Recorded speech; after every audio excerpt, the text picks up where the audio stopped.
tata kelola TI itu dibikinnya ya. Tata kelola TI biasanya auditor IT, auditor sistem informasi itu pakai COBIT sebagai rujukan ketika mau melakukan tugasnya gitu ya. Itu ada 37 objektif yang bisa kita nilai, tapi nggak perlu semuanya gitu ya.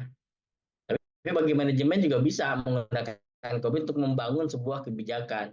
Tidak hanya kebijakan data, tapi kebijakan untuk mengembangkan sistem informasi, kebijakan untuk membeli infrastruktur, kebijakan untuk memanage risiko, yaitu ada di COBIT semua ya. Jadi COBIT ini kerangka kerja yang komprehensif untuk mengelola data, sistem informasi termasuk juga keamanannya ya. Nah, disinilah ada pemisahan antara governance dan manajemen.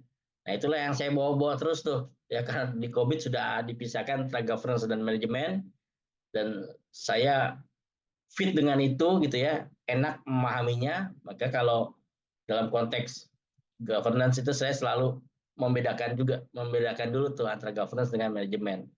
Ya, begitu ya ketika melakukan pemeriksaan misalkan, pemeriksaan IT atau pemeriksaan sistem informasi, pemeriksaan kinerja lah terutama. Itu biasanya kalau saya cenderung akan membagi area atau area governance atau area manajemen gitu ya. Nanti dari situ mulai banyak sub areanya. Apakah sub area masalah kebijakan, masalah uh, hubungan antar pihak, atau masalah peraturan yang nggak lengkap ya. Tapi kalau manajemen ya operasional, mulai dari planning sampai dengan controllingnya seperti apa. Itu kalau COVID. Nah, kemudian yang paling populer kalau ngomong data ya Damabok ya, data management ya. Ini memang sangat komprehensif untuk manajemen data ya. Mereka nyebutnya manajemen data ya. Tapi di dalamnya dia akan ngomong juga data governance ya. Malah yang Damabok versi 2 itu sudah ada tentang big data ya, dan data analitiknya juga ya. Jadi di sini akan membantu organisasi ya untuk jadi menyediakan rambu-rambu lah kalau kita mau membangun sebuah tata kelola data ya. Nanti kita bisa lihat komponennya apa aja yang ada di Damabok. Kemudian ada ISO 8000 ya, 8001 sampai 60 serinya tahun 2022 yang terbaru. Ya, itu lebih ke kualitas data, tapi di dalamnya juga dia akan ngomong di ISO 8000 juga akan ngomong data governance. Tapi fokusnya adalah di kualitas data di seluruh dia menjaga kualitas data di seluruh tahapan siklus data, mulai dari perencanaan, pemerolehan data, dan seterusnya ya. Jadi 3 framework inilah yang lazim dipakai ya. Cuman kalau COVID itu adalah part of COVID-nya ya, kita ambil satu objek di situ, ada manajemen data, ada Damabok, dan ada ISO 8000. Ini dia ada ya. Kalau ISO 8000 ya data quality ya. Ini ada macam-macamnya, dan juga ada ISO juga yang terkait ya. Ada ISO 22745 ya. Ada ISO 8000 sampai 120 malah ya, untuk dan akurasi sama completeness-nya ya. Nah, ini yang diatur adalah generic information-nya, kemudian istilah-istilah ya, vocabulary ada di sini, kemudian juga pentingnya master data representation. Nah, data quality itu ngomong di ISO 8000-nya ya. Kemudian data interoperability ya, bahwa data itu punya keunikan, atribut, sintaks, semantik, encoding ya. Kemudian ada quality identifier ya. Ini ISO 8000 ini ya covernya ini semua ya. Nah, kalau COVID ya, COVID 2019 ya, di sini ya ada IPO 14 ya, IPO 14 manage data. Nah, di sinilah yang kita coba kita cascade ke bawah tuh. IPO 14 tuh ada apa aja. Nah, kalau COVID 5 itu hanya sampai sini nih, sampai IPO 13 ya. Selebihnya kurang lebih sama ya. Nah, ini di sini ya, kalau di COVID di IPO 14 itu diatur mengenai data governance, ada data quality management, ada data security, data life cycle management, sama data privacy and compliance ya. Semuanya disebut di sini di IPO 14 ya. Data governance, data quality, bagaimana kita memanage kualitas data sehingga bermanfaat ya. Gimana kita ngamani data itu. Diatur juga mengenai data life cycle manajemennya, kembali lagi mulai dari perencanaan sampai dengan pemusnahannya. Data privacy and compliance ya, ini juga selaras dengan kalau di Indonesia adanya undang-undang pelindungan data pribadi. Nah, kalau di Damabok itu dia ngomongnya ini data governance itu lingkarannya ya. Data governance itu meliputi pengklasifikasian data, ya, data valuation, prinsipal dan etik, ya, strateginya, culture change, ya, stewardship, ownership, maksudnya policy-nya. Jadi di sini kalau kita lihat area governance ya area peraturan semua nih, area aturan-aturan yang mengikat. Nah di dalamnya ini manajemen nih, ya, mulai bagaimana dari planning, desain, ya, di sini ada arsitektur, modeling data, ya, desain database, meningkatkan pemanfaatkan data, ya, ada data science, data visualization udah masuk di Damabok versi 2, ya. Di use and enhance ada data science, visualization dan seterusnya, ada master data usage, ya. Udah ada enable and maintain, ya, perkembangan data untuk storage, ya, integration, interoperability, ya. Jadi dia disebut di situ di Damabok itu, ya. Beberapa hal-hal yang perlu menjadi perhatian bagi perusahaan jika ingin mengembangkan atau menerapkan tata kelola data.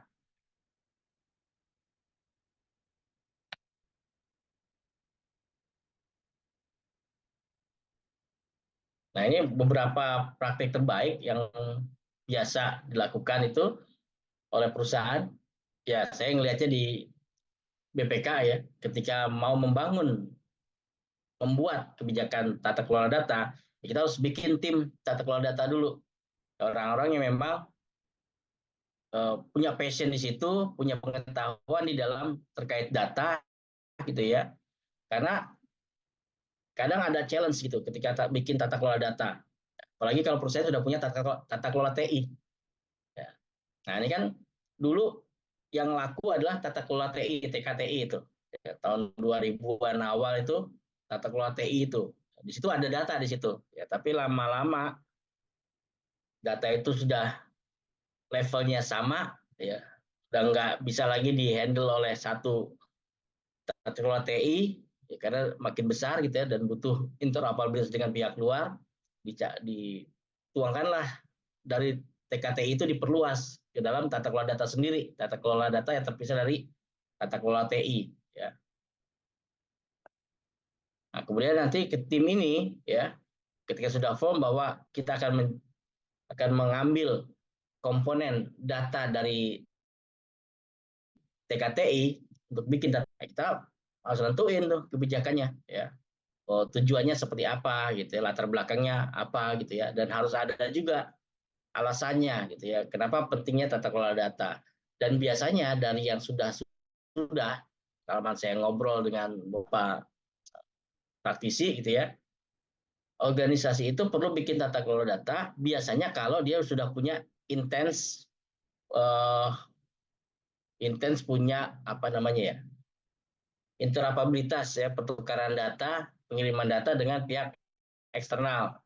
Ya. Ya, contohnya BPK, kita sudah rutin tiap tahun dapat data dari semua instansi nih, pemerintah pusat maupun daerah. Ya. Datanya macam-macam tuh, makin banyak tuh, ya.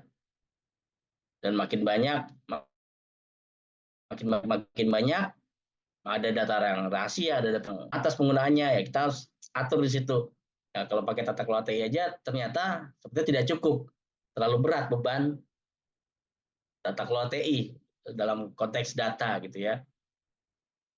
Nah, jadi kita sepakat, oke kita kelola data sendiri gitu ya, karena datanya makin nambah banyak, gitu ya, makin banyak yang dijaga gitu ya. Nah, ketika mau bikin tata kelola data ya kita harus nanti sepakati nih metrik kualitas data seperti apa sih. Nah, inilah kita pemilik data, kita menentukan peran di situ. Ya. Kalau pemerintahan, kita rujukan kita adalah Perpres tentang satu data. Ya. Jadi situ ada peran yang namanya pemilik data, terus kemudian produsen data, ada namanya wali data, ada namanya custodian data. Nah, tata kelola data nanti akan kelihatan di situ peran-perannya. Nah, kita tetapkan tuh pemilik data itu.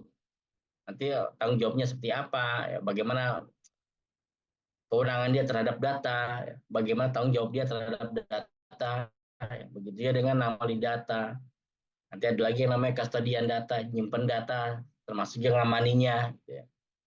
Termasuk yang pemusnahannya dan seterusnya ya. Dan kita terapkan juga langkah-langkahnya seperti apa untuk mengamankan data tersebut ya.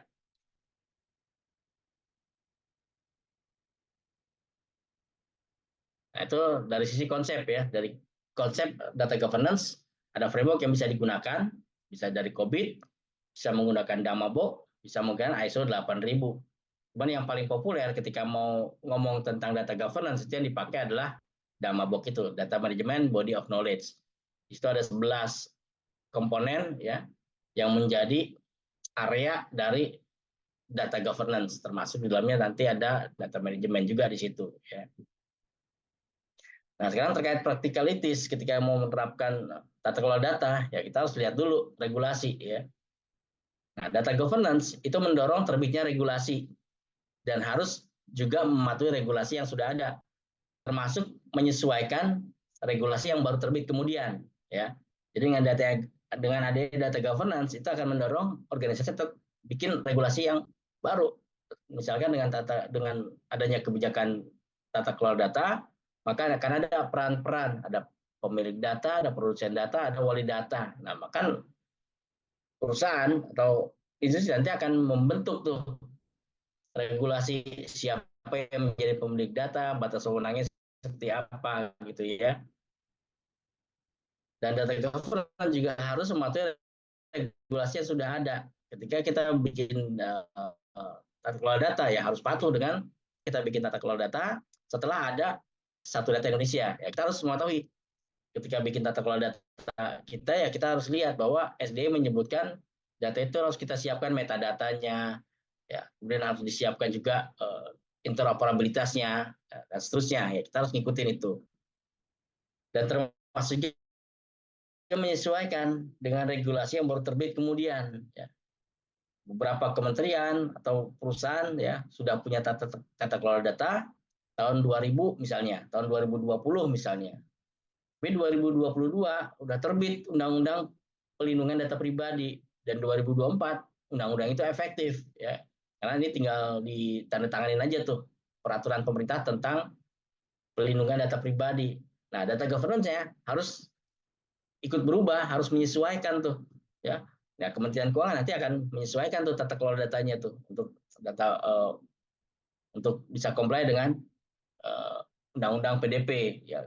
BPK juga mungkin beberapa perusahaan juga mengikuti perubahan tersebut ya. Nah, perubahan juga bisa diakalin ya.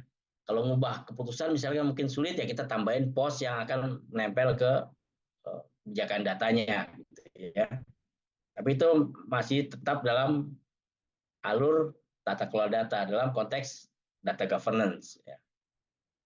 Nah di practicalities juga sama, kita data governance itu kalau kita nggak pakai tools kewalahan ya.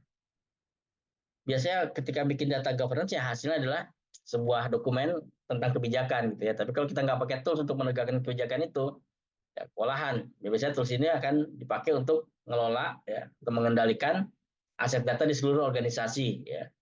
Semua perangkat lunaknya harus memastikan bahwa proses tata kelola itu berjalan dengan baik, ya. Ada koordinasi yang baik, ya. Ada proses mitigasi risiko, terkait juga memastikan kepatuhan terhadap peraturan dan kebijakan. Atau ditambahin lagi kepatuhan terhadap etik, ya. Zaman sekarang kan udah ada AI itu, ya. Nah, udah ada data analitik, big data analitik, ya, big data makin besar, ya, otomatis, ya kita juga harus patuh terhadap tadi etik dan norma. Nah, ketika menerapkan tata kelola data itu inklusif sifatnya, dari staf sampai pimpinan harus terlibat di situ, ya, harus komprehensif, ya. Karena akan mengikat ke atas dan ke bawah, ya. Jangan sampai kita bikin tata kelola data tapi cuman ngatur manajemen ke bawah, itu bukan tata kelola namanya, pengelolaan. Nah, biasanya kalau tata kelola data itu end to end, semua dari manajemen tingkat atas sampai pelaksana itu terlibat semua di situ ya, punya tanggung jawab semua di situ, punya kewajiban di situ ya, punya kewenangan di situ, termasuk jadi BPK sama itu mengikat ke pimpinan ya, high level manajemen itu mengikat ke dalam konteks tata kelola data. Sekali lagi itu jadi catatan juga ya, nanti kalau ada yang mungkin teman-teman belum punya kebijakan tata kelola data, itu salah satu pembeda tata kelola data dengan pengelolaan data. Kalau tata kelola data itu melibatkan pimpinan tertinggi di institusi, ya harus terlibat dia di situ, punya tanggung jawab, punya kewenangan di situ, punya peran istilahnya.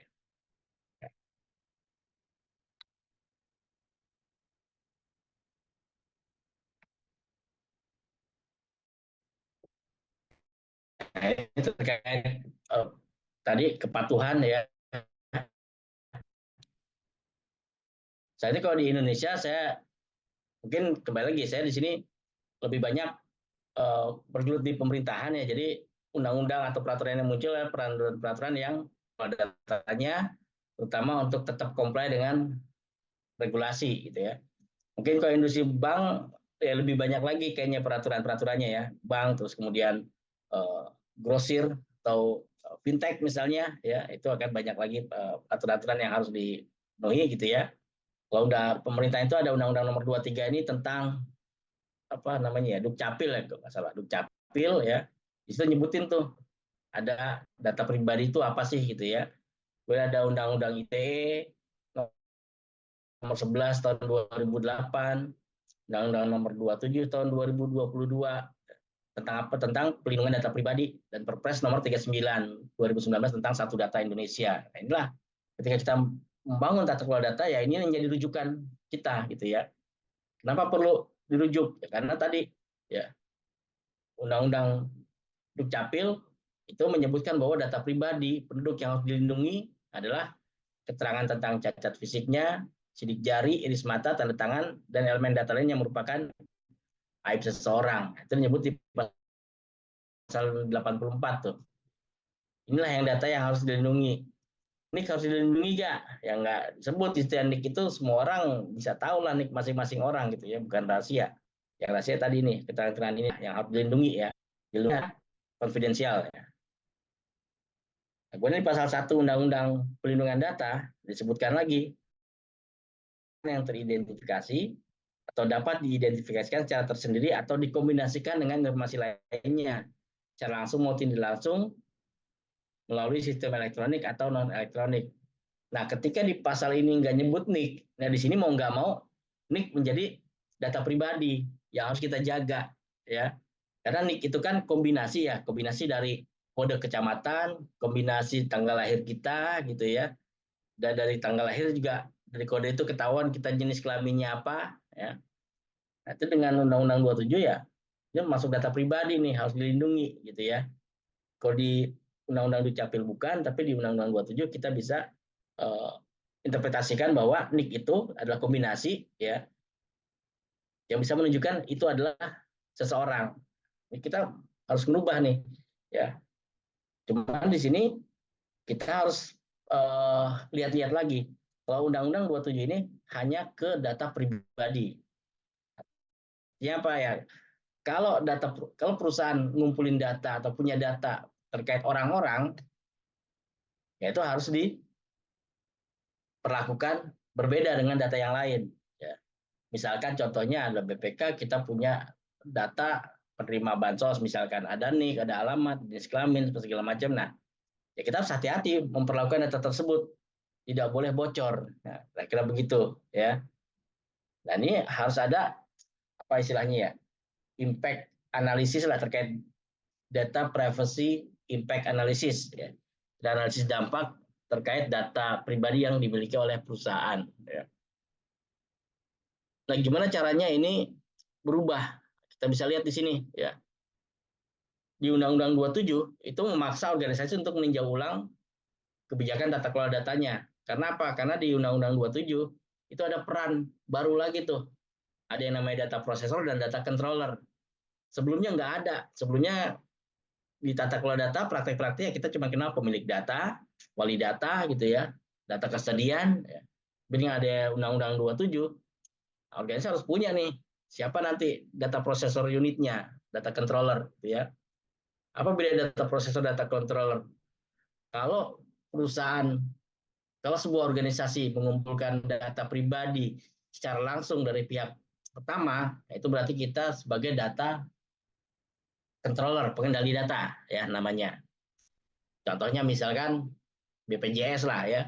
BPJS kan mengkolek langsung tuh data peserta ya, di situ ada NIK, ada tanggal lahir, ada informasi lainnya. Nah, berarti BPJS adalah sebagai data controller, pengendali data untuk data BPJS.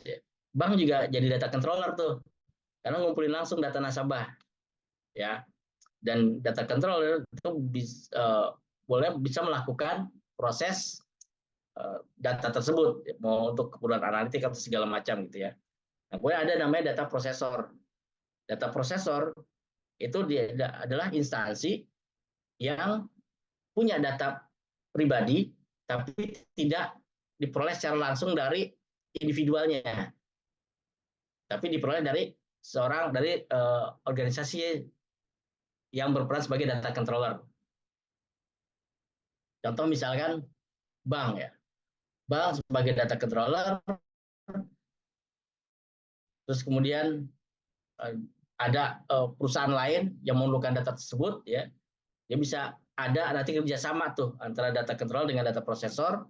Nah, cuma data prosesor itu tidak boleh melakukan tidak boleh melakukan pengolahan data sesuai kebutuhannya, harus disuruh sama data controller. Nah, hal-hal seperti itu akan mengubah bagaimana tata kelola data sebuah organisasi, akan menyesuaikan ya, akan terus berevolusi ya, berubah gitu ya. Kemudian sharing data antar entitas. Ya, ini tadi terkait sama Undang-Undang Nomor 27 tadi ya. Ketika BPJS menyerahkan data ke BPK misalkan terkait pemeriksaan gitu ya, mau ngitung bener nggak preminya gitu kan, ada fraud nggak di dalam BPJS Kesehatan misalnya begitu. Tadi kan ada Undang-Undang 27, maka akan ada sharing ya, sharing responsibilities ya. Jadi ada joint controller istilahnya antara BPJS dengan BPK gitu ya. Karena ada data yang di sharing di situ. Kemudian juga memaksa juga tata kelola data untuk melakukan proses record of processing activities. Jadi data itu, siklus hidup data pribadi itu harus diatur secara spesifik di dalam tata kelola datanya ya. Istilahnya ROPA namanya. Nah, ini mulai banyak yang aware tentang, udah mulai banyak yang siap-siap untuk menerapkan Undang-Undang Nomor 27 tahun 2022 ini ya. Karena tinggal berapa bulan lagi tuh, November tuh udah harus siap implementasi gitu ya. Karena sanksi ya udah mulai berlaku di situ gitu. Saya nggak apa sanksinya. Kalau nggak salah ada sanksi yang sifatnya monetary, ada yang sanksinya sifatnya administratif lah. Jadi saya belum hafal juga tentang Undang-Undang 27, tapi saya sempat pelajarin gimana dampaknya ke kantor saya justru di sini tentang Undang-Undang PDP tadi gitu ya. Jadi yang dilakukan adalah kami nyimpen data pribadi nggak ya, kan gitu aja sebenarnya. Kalau nyimpen maka kita udah mulai harus hati-hati nih ya dengan penerapan data processor dan data controller gitu ya. Ketika kita minta data pribadi ya harus ada PKS lah dengan penyedia data pribadi gitu ya. Nah, itu tadi dari sisi regulatory compliance ya. Jadi Undang-Undang 27 ini penerapannya memang sangat signifikan, mengubah skema tata kelola data yang sudah dimiliki oleh organisasi. Jadi ya mau nggak mau kita harus ngikut ya. Kalau nggak ya bisa sering kena tuntutan nanti ya. Tuntutan sama nasabah sama user gitu ya. Kok oh, nomor telepon saya bisa kesebar sih ke banyak orang gitu ya, itu bisa ditelusuri nanti. Kalau ketahuan ya bisa disu kan gitu. Nah sekarang toolsnya apa nih? Ya, tools itu berguna bagi eh, penegakan tata kelola ya. Ya, sebenarnya kalau tools TI itu asbabun nuzulnya itu ya pasti kecepatan, akurasi. Ya, itu aja sih sebenarnya ya. Kecepatan kita merespon ketika ada perubahan yang harus direspon oleh tata kelola data ya. Kemudian data governance tool juga bisa menyediakan kita memanage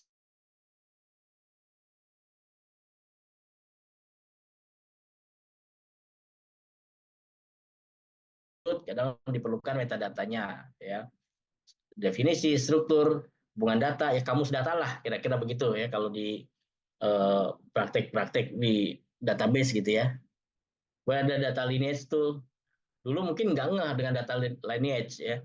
Itu dengan data lineage tuh kita bisa menelusuri sebenarnya, membantu organisasi untuk melacak ya.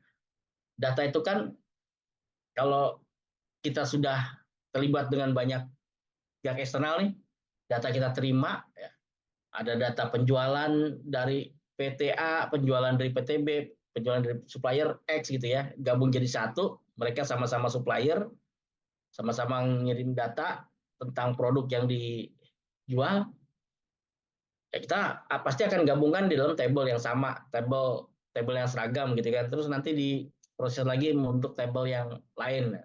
Itu dengan data lineage kita bisa lihat asal usul data. Ini ada data rekap penjualan November, ngebentuknya gimana sih caranya? Itu kan kelihatan ke belakang nanti apa sejarahnya. Mungkin mirip sama kalau zaman dulu kita kenalnya bikin view ya, bikin view itu kan asalnya tabel banyak-banyak tuh. Nah dari view itu bisa dibikin gambarnya lah. Oh view ini dibikin dari tabel ini, tabel ini, tabel ini gitu ya. Itu data lineage tool. Nanti kita bisa lihat di slide berikutnya apa manfaatnya data lineage tool ya. Dan data cataloging tools ya. Ini juga ada banyak produk-produk yang bisa digunakan untuk data cataloging tools. Nah, data cataloging tools ini bantu proses data governance dalam konteks transparansi ya. Jadi dengan data cataloging tools itu perusahaan akan mudah menyampaikan ke pengguna data apa aja yang dimiliki oleh perusahaan, ya. Data mana aja yang sifatnya rahasia, mana aja yang sifatnya sangat rahasia, mana yang terbatas, mana yang data terbuka. Nah, biasanya dari cataloging tools ketika pengguna mengakses itu untuk data yang sifatnya terbuka ya dia bisa lihat semuanya gitu ya. Misalkan kalau di uh, grosir misalnya di hypermart lah misalnya gitu ya. Mungkin pegawai bisa lihat siapa aja supplier-supplier ke apa namanya yang nyuplai barang ke hypermart gitu ya.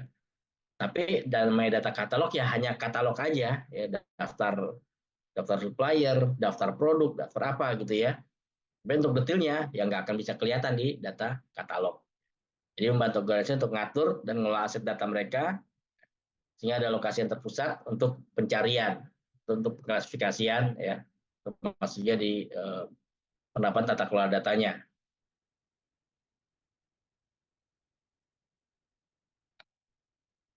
Nah, ini data governance tool ya, data lineage ya. Biasanya kan mungkin teman-teman kenal istilah ETL ya, extract, transfer, load ya. Ini data dari source ya, dari source dari mana-mana, ada yang dari internal, ada yang dari line of business application, ada yang dari eksternal ya, itu kita terima semuanya. Mungkin gabungan dari table-table ini akan membentuk table baru di data warehouse ya. Di data warehouse juga mungkin ada leveling ya. Table ini dikombinasikan menjadi table yang lain gitu ya. Kemudian table sama table lain membentuk lagi table lain ya seperti ini. Dan nanti akan menggunakan tools BI lah. Bisa pakai Power BI, bisa pakai Tableau, bisa pakai macam-macam ya, atau mau proses data science ya. Nanti akan membentuk kan tabel-tabel baru lagi tuh. Tabel-tabel yang digunakan untuk melakukan proses clustering misalnya, atau tabel untuk memvisualkan grafik ya. Itu akan muncul di sini ya. Nah, dengan adanya data lineage tool, kita bisa lihat peta ini nih ya. Oh, kita lihat tampilan yang ini nih. Tampilan ini dihasilkan dari table apa sih ya, kira-kira begitu nanti nih. Ya. Misalnya ada visual tentang tren penjualan misalnya. Ini dihasilkan dari tabel apa sih? Oh, dihasilkan dari tabel ini gabungan gitu kan. Tabel ini dan ini dari mana sih asalnya? Oh, dari tabel X dan ini. Nanti sampai kita lihat penelusurannya sampai ke source-nya gitu ya. Jadi bekerja terbalik tuh. Kita ngelihat output-nya bisa nelusurin sampai ke data source-nya ya. Nah, manfaatnya apa? Troubleshoot data problems. Ya. Misalkan kita bikin sebuah visualisasi. Ini kok datanya nggak pas nih, gitu ya. Ini salahnya di mana nih? Oh, ini ternyata dihasilkan oleh data yang hijau satu dan hijau dua, ya. Ini dihasilkan dari mana? Dari data yang sebelumnya. Data ini dari mana? Dari sini dan sini, gitu ya. Nah, Nanti data ini dari mana? Oh, dari BUMN misalkan. Contohnya di BPK kami dapat data dari Kemenkeu, dapat data dari Kemensos, dapat data dari LKPP, dapat data dari Kemenek BUMN gitu ya. Nah, kalau di sini kita bisa tracing ke belakang gitu ya. Problemnya ada di mana nih gitu ya. Ini datanya udah oke, data oke, harusnya ini oke gitu ya. Pada problem ya kita bisa cari nanti visual ini ada problem, kita bisa terusin ke belakang. Nah, kalau ada data yang tidak bagus dari sini, kita bisa tanya ke sumbernya. Coba dong tolong dicek gitu ya. Kita bisa kontak pemilik datanya, ya, pemilik datanya bahwa ada data yang tidak nggak oke nih, ya bisa nggak di reconcile atau diminta ulang, diupload kan bahwa ininya angkanya valid ya. Kemudian data governance tool, bisnis kedua adalah kita bisa menganalisis impact dampak ketika ada yang berubah gitu ya. Nah, ketika data ini kita mau ubah nih misalnya, data source kita mau ubah, ini akan berdampak ke oke ke data ini sih nggak ada masalah, tapi untuk yang data ke sini ini berisiko nih gitu ya. Jadi bisa jadi nanti oh benar nih datanya data high risk. Bisa jadi nanti ini kalau ini diubah akan berdampak ke data yang high risk ini nih, hasilnya jadi jelek misalnya. Bisa jadi keputusannya adalah keputusan yang diambil kemudian adalah jangan mengubah data ini tapi bikin aja data baru misalnya begitu ya. Karena kalau tanpa ini kita main ubah-ubah aja tiba-tiba ada data yang senggol-senggol gitu ya. Dan yang senggol adalah data yang high exposure gitu ya misalnya. Itu bisa repot tuh nanti ya. Data yang biasa dilihat oleh pimpinan. Ternyata kita mau mengubah data ini gitu ya. Datanya data yang high risk artinya yang high exposure. Yang pimpinan bisa lihat. Jadi kalau data ini salah terus berubah data di sini dan kebetulan misalkan datanya nggak berkualitas, nah, itu dampaknya bisa bikin repot satu unit tuh biasanya begitu ya. Kemudian maintaining trust juga sama ya. Ketika ada sebuah data dibangun dengan digunakan untuk membentuk data lain ya. Kemudian ada data lain yang deprecated misalnya tidak digunakan tapi masih muncul datanya, maka kita bisa lihat nih masih bisa dipercaya nggak data ini nih. Karena yang data asalnya udah nggak dipakai lagi. Nah, bisa jadi data hasil ini kita remove juga gitu ya. Karena kalau data ini tetap ada, sementara sumbernya udah tidak valid lagi, sudah deprecated ya, can we trust this data? I don't think so gitu ya. Jadi untuk dipakai untuk maintaining trust, ya. Juga maintaining konsistensi. Nah biasanya kalau perusahaan punya interoperability dengan sistem lain eksternal yang beda banget sistemnya, kadang ada kolom-kolom yang beda gitu ya, tapi artinya sama, cuma namanya beda. Ya. Atau kolomnya namanya sama, tapi definisinya berbeda. Kita bisa telusuri lagi nanti dengan tools ini ya. Kolom satu untuk membentuk data baru nggak perlu transformation, oke, karena oh sama nih artinya. Tapi bisa jadi ada proses transformasi di sini untuk membentuk kolom ketiga nih, ya. Jadi kolom satu dan kolom dua digabungin jadi satu menjadi kolom tiga. Berarti kan kita nggak bisa menggunakan definisi yang sama. Kira-kira contohnya misalkan kolom satu itu adalah kode kecamatan, kolom dua itu adalah kode jenis kelamin misalnya, ya. Nah, ketika digabungin, ini kan menjadi NIK ya. Ditambah dengan komponen lain jadi NIK. Berarti kita nggak bisa pakai definisi yang aslinya. Tapi kalau ini dipakai, oh ini ada kode kecamatan, tapi di sini juga ada ID kecamatan. Oke, nggak ada transformasi. Masih bisa menggunakan definisi yang sama. Jadi memaintain konsistensi di situ. Jangan sampai nanti ada nama kolom berbeda tapi definisinya sama atau sebaliknya nama kolomnya sama tapi definisinya berbeda. Nah, itu harus bisa ditelusuri lewat tools ini gitu ya. Nah, di sini dengan data governance tools kita juga bisa memastikan bahwa kita comply dengan data perlindungan data pribadi gitu ya. Misalkan ketika data source itu adalah datanya no access gitu ya. Tapi kemudian begitu di convert ke table baru gitu ya, malah jadi bisa diakses. Ya. Nah, ini kan berarti bermasalah nih di sini nih, gitu ya. Nah, untungnya diperbaiki di sini no access itu oke ya. Atau misalkan ada data yang sifatnya misalkan dia ada PII, personal identifiable information ya. Berarti kan ketika meng-create data baru lagi dikombinasikan dengan data yang lain gitu ya. Nah, ini maka dia akan ngasih tahu bahwa di sini mengandung data PII ya. Nanti ke hasilnya juga akan terbawa terus nih, terjaga compliance-nya.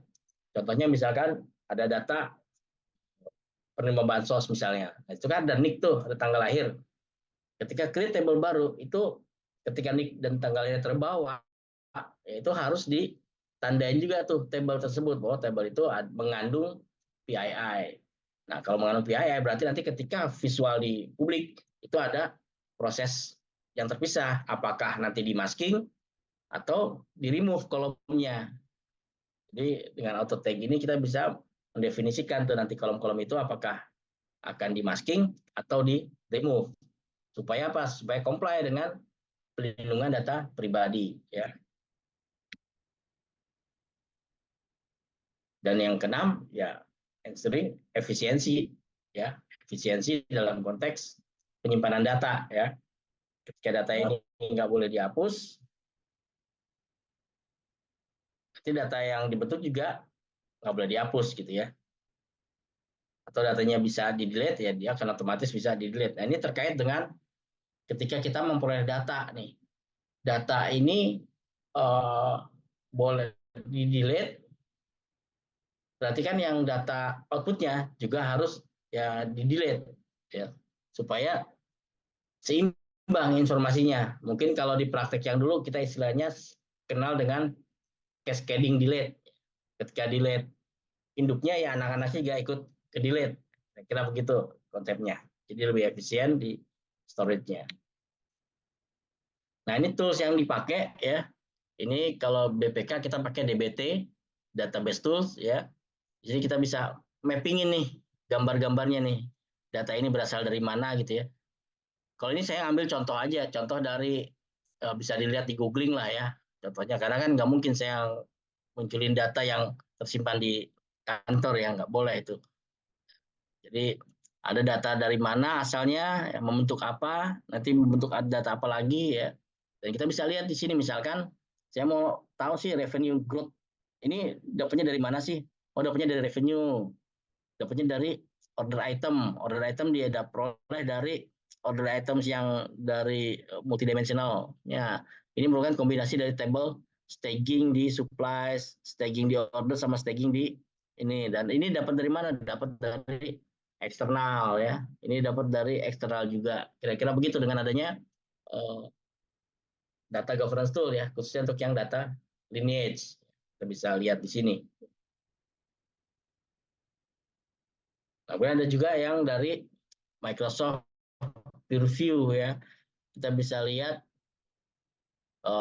sebuah apa namanya nih, sebuah visual ya, dashboard di Power BI misalnya ya. Itu ada Power BI dataset, itu bisa kelihatan tuh dia nerima data apa aja, dan data ini juga bisa kelihatan tuh asal muasalnya data seperti apa gitu ya. Kembali lagi tadi ada 6 hal yang bisa kita mendapatkan kemudahan ketika kita menerapkan pendekatan kita menggunakan data governance tool. Kalau nggak bisa nggak? Ya bisa, tapi ya susah kita nelusurin tadi. Ya minimal data data lineage saja kita udah susah tuh nelusurin itu gitu ya. Karena nanti ketika data lineage akan dampaknya juga ke data kualitas ya. Trust kita gimana terhadap data tersebut gitu ya. Nah, ini untuk implementasinya ya kita harus siapin ruang lingkupnya ya. Kalau data ini lingkupnya apa ya? Apakah data internal aja atau nanti melingkupi data yang dari eksternal ya. Kemudian kita tetapkan kita mau pakai framework yang apa ya. Kita mau pakai COBIT kah, mau pakai Damabok atau pakai ISO 8000 ya silakan gitu ya. Tetapkan di situ. Kemudian kita bangun ininya kebijakan, policy ya, prosedur, dan kita pilih-pilih tuh tools yang bisa dipakai untuk penegakan data governance ya. Mungkin kalau terkait etik tadi ada beberapa ya, DBT ya, database tool atau dari Microsoft Purview ya, dengan segala macam mudahan kita untuk penegakan data governance ya. Kalau etik nanti kita harus create juga tools untuk matriks kepatuhan terhadap etik, ada fairness segala macam gitu ya, ada banyak matriks lah yang bisa dipakai di situ ya. Nah ini contoh di BPK ya, kita udah punya tata kelola data ya. Tata kelola data ini untuk mengatur bagaimana internal BPK menata kelolakan datanya. Ya, di situ ada proses manajemennya juga. Jadi kami menganut konsep yang data governance tapi menginclude data manajemen di situ ya. Dan didukung oleh peraturan BPK nomor 4 ini untuk pemanfaatan, penggunaan dan pengamanan datanya, dan sedang disusun lagi rancangan peraturan BPK terkait pemerolehan datanya ya. Ini juga nanti akan mengadopsi Undang-Undang nomor 27 tadi ya. Ketika memperoleh data yang mengandung data pribadi itu harus bagaimana.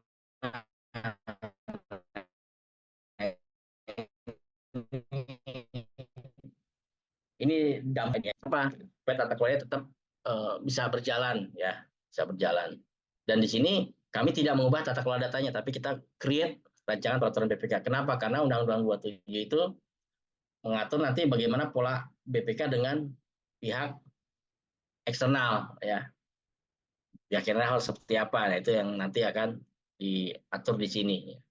Jadi inilah platform data di BPK ya. Kita punya tata kelola data, kita punya peraturan BPK nomor 4 dan kita akan punya peraturan BPK. Saat ini masih rancangan peraturan BPK terkait pemerolehan data dan bagaimana terhadap Undang-Undang nomor 27 tadi ya. Jadi ini untuk internal ada dua kaki ya. Ini muncul karena BPK memperoleh data dari eksternal ya. Jadi tata kelola data ini diperkuat oleh peraturan BPK yang mengikat ke eksternal. Kalau tata kelola datanya sendiri itu hanya mengikat ke internal BPK. Bagaimana internal BPK, pemeriksa, non pemeriksa itu menggunakan, memanfaatkan, mengumpulkan data dari BPK. Karena ngumpulin datanya dari pihak eksternal, kita pakai peraturan BPK yang bisa mengikat ke luar BPK. Nah ini kebijakan tata kelola data kita ya, sudah muncul di tahun 2024 ya, keputusan BPK nomor 1. Nah di sini ada tata kelola ya, di sini ada prinsip ya, prinsip CIA tadi, confidentiality, integrity, dan availability. Ya. Ada struktur pengelola, ya, ada struktur dan masing-masing struktur punya kewenangan dan tanggung jawab. Ya. Ini adalah area governance-nya nih. Ya, ini area governance-nya. Ya. Ada prinsip dan ada struktur. Ketika ada struktur berarti ada hak dan kewajiban dan wewenang. Ya. Ada namanya forum data, ada komite pengarah data, pelaksana, ada wali data, ada kustodian data, ada pemilik data, dan ada pengguna data. Ini struktur governance-nya. Komponen manajemennya ada di mana? Ada di sebelah kiri. Komponen manajemen, ya, mulai dari perencanaan data, ini nanti akan dilakukan oleh pemilik data, kemudian pengumpulan data oleh pemilik data, ada pengolahan data oleh wali data, penyimpanan data kepada kustodian, ya, perannya, kemudian ada penyebar luasan data, itu oleh wali data melalui sistem layanan data. Ya, kita punya sistem layanan data, salah satunya adalah data katalog, dashboard. Ya. Kemudian juga ada proses analisis data oleh pengguna. Ya. Kemudian kita atur juga pengamanan datanya oleh kustodian, dan ada pemusnahan data kustodian atas usulan pemilik data. Nah ini proses manajemen. Nah untuk gabunginnya gimana antara manajemen dengan governance? Kita ada namanya forum data. Nah, jadi forum data ini adalah komponen yang menempelkan manajemen dengan governance. Ketika ada dispute, ketika ada request terkait hal-hal kerahasiaan, kualitas, dan ketersediaan, itu bergerak di forum data. Ya. Forum data ini bukan orang, itu adalah ya forum, ya forum rapat ya, setahun minimal setidak-tidaknya 2 kali dalam setahun kita BPK mengadakan forum data. Untuk apa? Untuk ngomongin tentang perencanaan data. Ya, misalkan unit audit butuh data apa aja untuk pemeriksaan tahun depan. Itu ngomongin di sini. Terus ngomongin pengumpulan datanya gimana caranya. Silahkan nanti pemilik data akan komunikasi dengan pihak yang akan diperiksanya. Terus ketika dikumpulkan gimana ngolahnya. Kemudian gimana nyimpannya, itu dibahas di situ ya, termasuk juga penyebarluasan, itu termasuk klasifikasi data ya. Nanti akan ada, nah ini dia klasifikasi data ya. Ada yang sangat rahasia, terbatas dan terbuka, itu nanti ditentukan di forum data dan harus disepakati ya. Nah, kalau di kami data sangat rahasia itu aksesnya ya sangat terbatas, sangat terbatas. Harus izin pimpinan, ya, harus izin ketua BPK, harus izin anggota BPK. Kemudian ada data yang rahasia, untuk aksesnya harus sepertujuan forum eselon 1 ya. Eselon satunya ya. Kalau terbatas itu boleh akses tapi hanya jika sedang dalam penugasan pemeriksaan. Terbuka itu berarti bebas digunakan oleh siapapun. Nah, yang menentukan klasifikasi ini adalah pemilik datanya, ya, yang memperoleh data tersebut, baik lewat kewenangan atau lewat media lain. Ya. Jadi sekali lagi di sini kami menganut governance yang ditempel dengan manajemen, ya. Dan penyambungnya ada di forum data, ya, lewat struktur di forum data ini. Ya. Nah, di Kementerian Keuangan juga sama ya, mereka udah bikin juga tata kelola data Kementerian Keuangan nomor 878 sudah punya duluan dia di tahun 2019 sudah punya tata kelola datanya ya. Jadi sama juga ada prinsip-prinsip yang harus ditegakkan ya. Misalkan harus punya kamus data yang memenuhi kaidah interoperabilitas dan seterusnya ya. Nah, dalam konteks pemerintah ya dengan keluarnya Perpres 39 tadi itu pemerintah menjalankan inisiatif Satu Data Indonesia ya. Ada forum juga di situ ya. Kami ketika membangun tata kelola data ya rujukannya adalah Perpres Satu Data Indonesia ya. Jadi pemerintah berusaha mengumpulkan data ya dari semua instansi ya untuk bisa dimanfaatkan sesama pemerintah ya. Nah, di sini nanti mulai dari perencanaan, pengumpulan, pemeriksaan data, ya, penyebarluasan juga diatur gitu ya. Di sini ada penyebarluasan lewat portal Satu Data Indonesia dan lewat media lainnya. Ya. Nah, di sini diatur juga mengenai metadatanya, ada data statistik, keuangan, administratif, dan seterusnya. Ya. Nah, cuman masalahnya ketika katakanlah BPK, Kementerian Keuangan, pemerintah secara keseluruhan berusaha mengumpulkan data dari banyak sumber, dari banyak sistem yang berbeda, maka datanya juga akan beda-beda. Nah, untuk seperti itu, maka kita memerlukan apa yang namanya master data management. Ya, selama kita punya data, memperoleh data dari pihak eksternal, kita memperoleh data dari sistem yang berbeda-beda, maka ada kemungkinan data yang digunakan di masing-masing sistem itu juga berbeda-beda. Ya, contohnya misalkan di case 1 ya misalnya, BPK mendapatkan data terkait keuangan negara dari kurang lebih 800 instansi pemerintah, pusat dan daerah. Ya. Katakanlah elemen kecil aja, kode wilayah misalnya, ya, kode wilayah. Nah, kita dapat juga kode wilayah dari Kementerian Dalam Negeri. Kita dapat kode wilayah dari Bank Indonesia. Kita dapat kode wilayah dari Bappenas. Dan kode wilayah itu beda-beda satu sama lain. Nah, kalau kita nggak melakukan proses master data management, maka kita tidak bisa membandingkan, melakukan proses analitik lebih lanjut terhadap data yang berasal dari Bappenas dan Kemendagri misalnya. Atau data dari Kementerian Keuangan sendiri gitu ya. Misalkan contohnya saya mau tahu data Kota Gorontalo misalnya. Ya.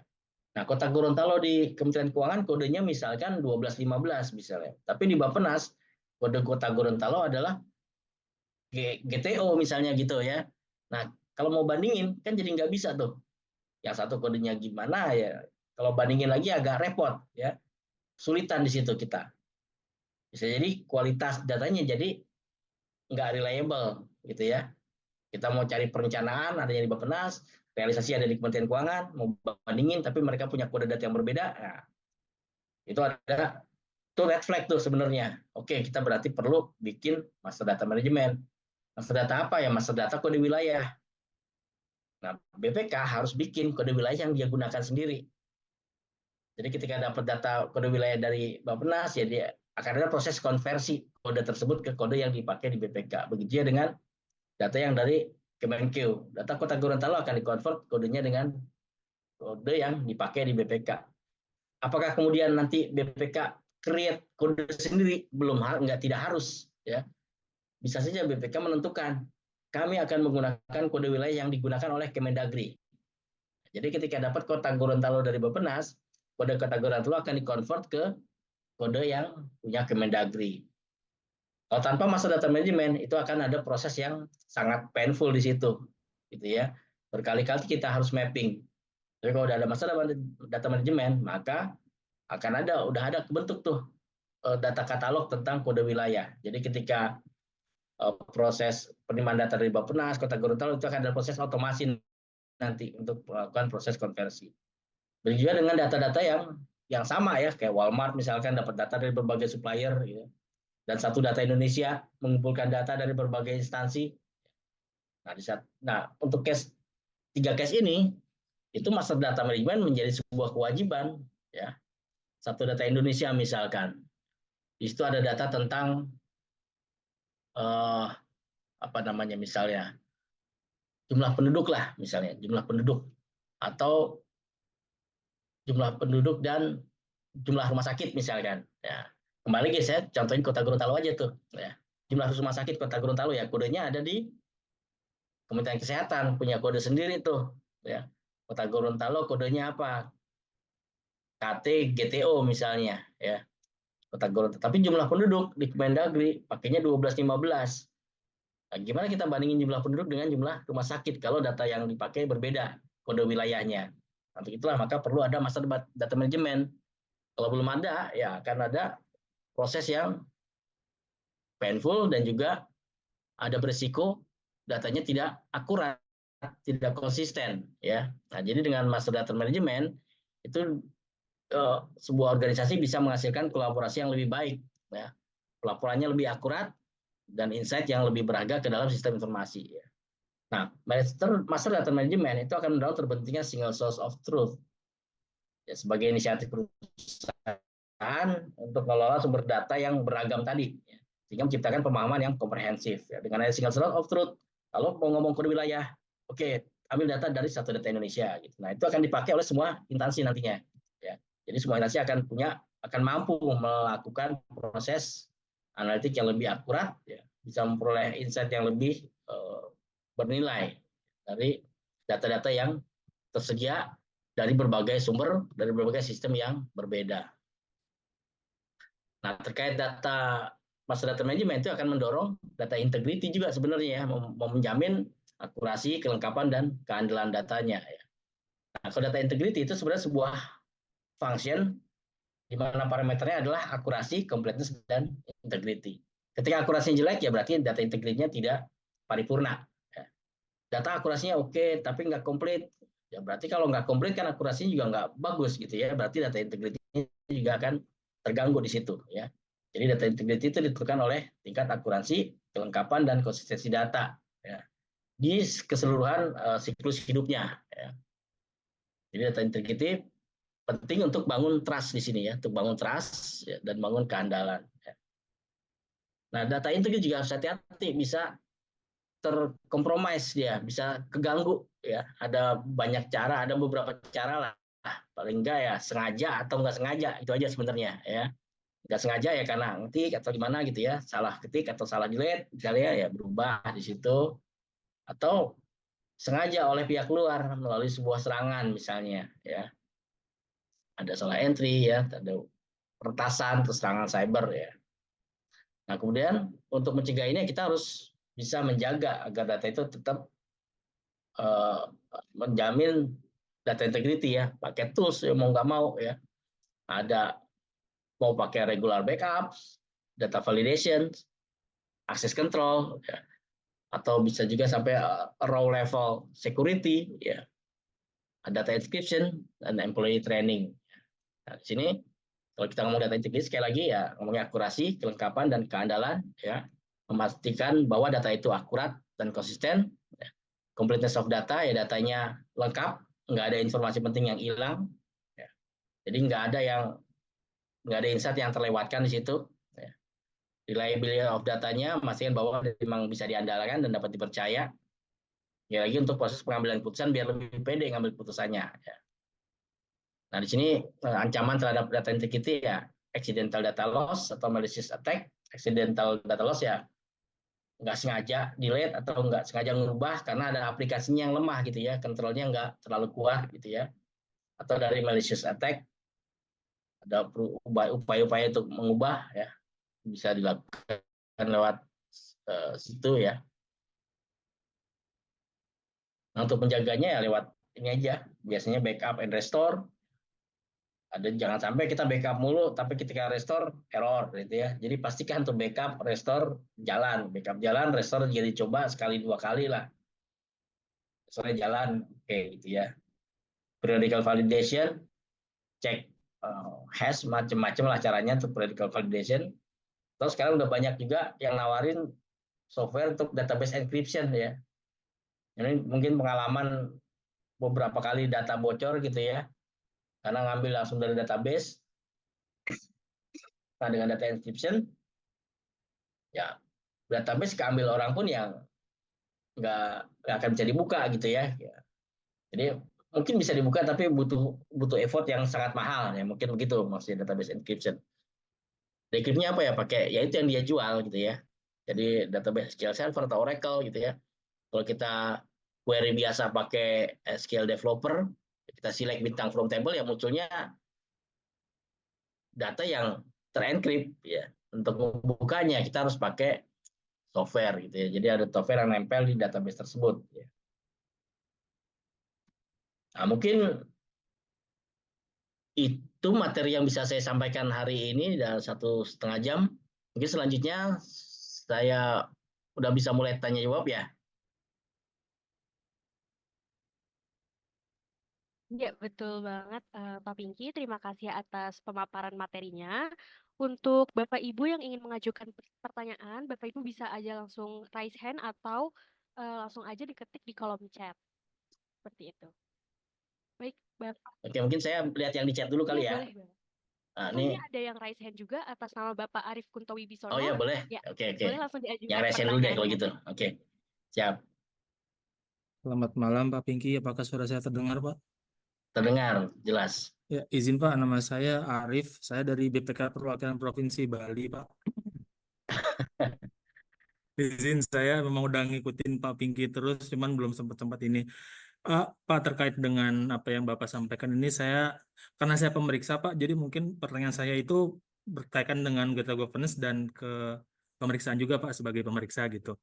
Ya, Izin Pak, untuk terkait dengan jebolnya PSN PDN 2 di Surabaya baru-baru ini itu bagaimana menurut Pak Pink penerapan kebijakan data governance-nya itu karena apakah data governance-nya sudah ada dan sudah mapan sehingga data governance-nya yang salah ketika dibobol gitu atau data governance-nya sudah mapan namun SDM-nya tidak melakukan makanya kebobolan gitu Pak. Nah, itu mohon pandangan Pak Pinky gitu ya. Itu yang pertama Kak. Yang kedua terakhir Pak, menurut pengalaman Pak Pinky, kita sebagai BPK ini dalam melakukan pemeriksaan kita kan boleh meminta data Pak. Data ini kan ada data yang apa namanya dokumen-dokumen ataupun data digital gitu. Nah, spesifik ke data digital dan kebetulan saya di Bali spesifik ke pemerintah daerah gitu ya.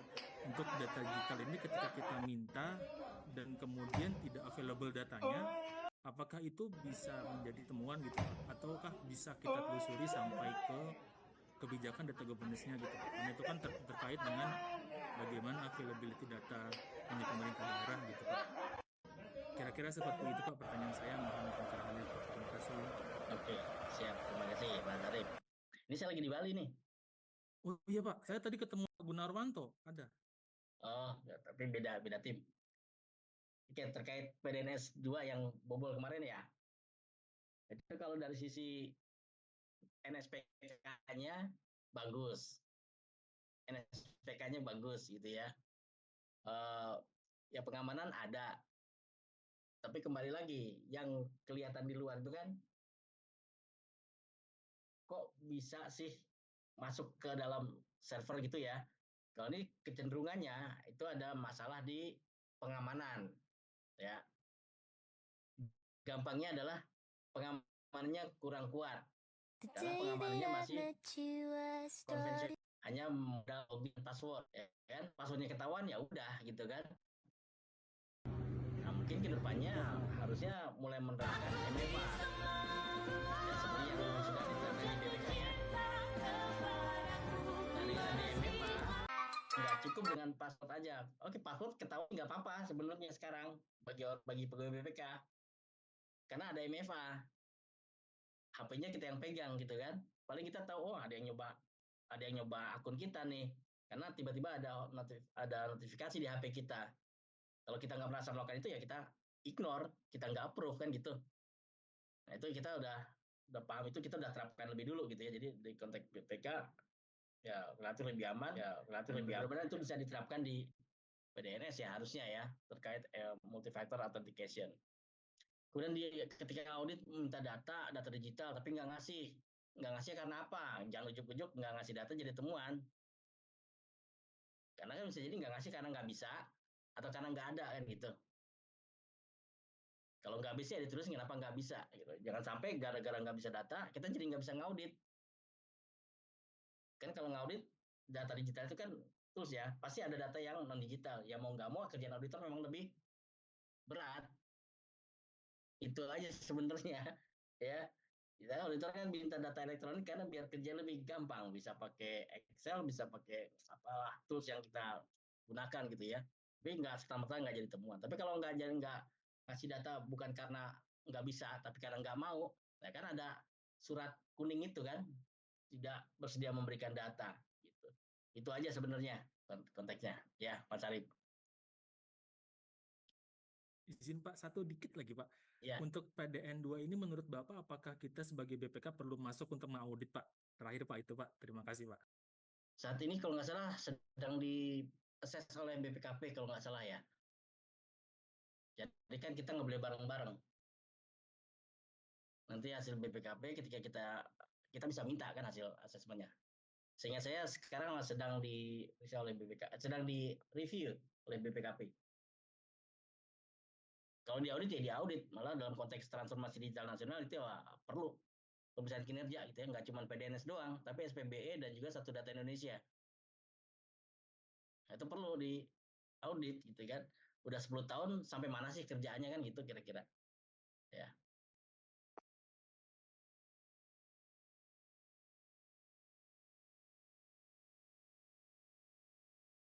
Oke, saya coba lihat ke ini ya, ada Alvin ya.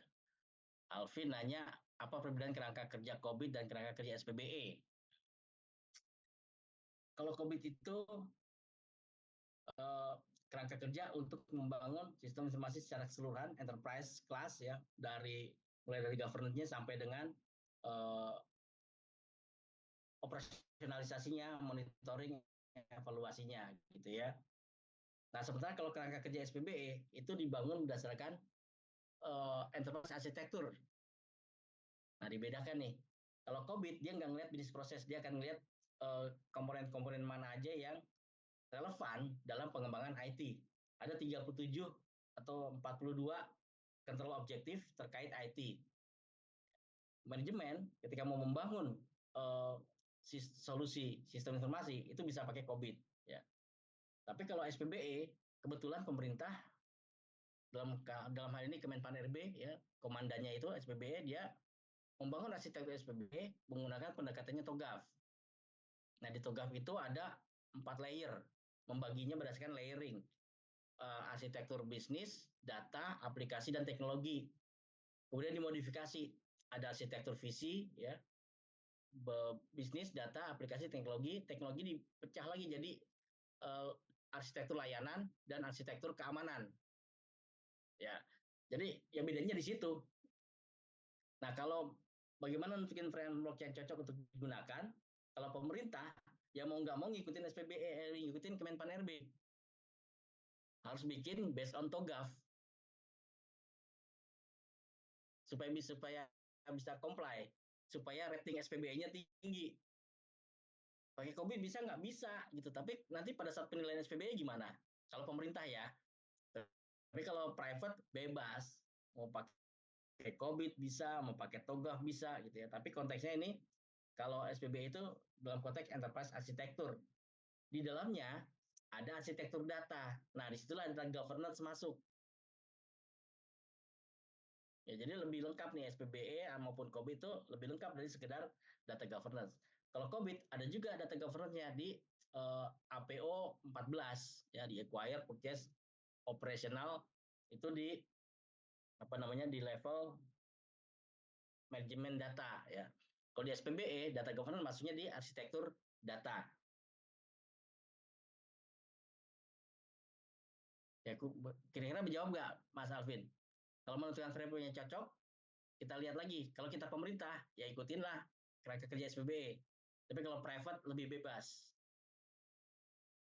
Mau pakai COVID bisa, mau pakai TOGAF bisa, mau nyontek SPBE juga bisa gitu. Tapi nanti akan ada ketidakcocokan kalau dari private ngikutin SPBE. PDN belum punya series ISO 8000. Ini saya belum cek ya, saya belum tahu. Mungkin belum ada kali ya, karena lebih banyak ke layanan ya kalau PDN ya kali ya. Jadi saya belum bisa jawab nih, belum punya series. Mungkin ya. Kemudian apakah setiap instansi punya server data masing-masing? Nah ini pemerintah mewajibkan ya semua instansi pemerintah itu, mungkin kalau yang udah terlanjur punya data center ya dipelihara data center. Tapi peningkatannya harus memanfaatkan PDN.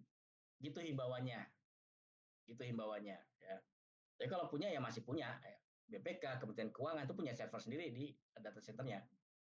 Nah, skema PDN kedepannya memang akan melibatkan server-server semua itu ke dalam satu.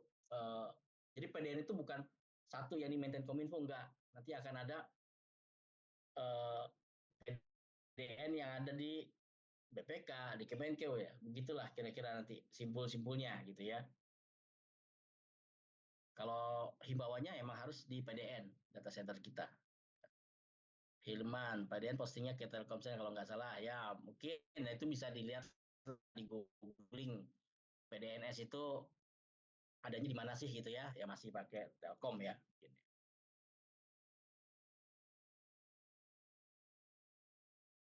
Ketika ini dari Mas Dimas, ketika mau mencoba menerapkan tata kelola data di tengah penggunaan, pengolahan dan hal-hal, maka yang pertama dimulai dari mana?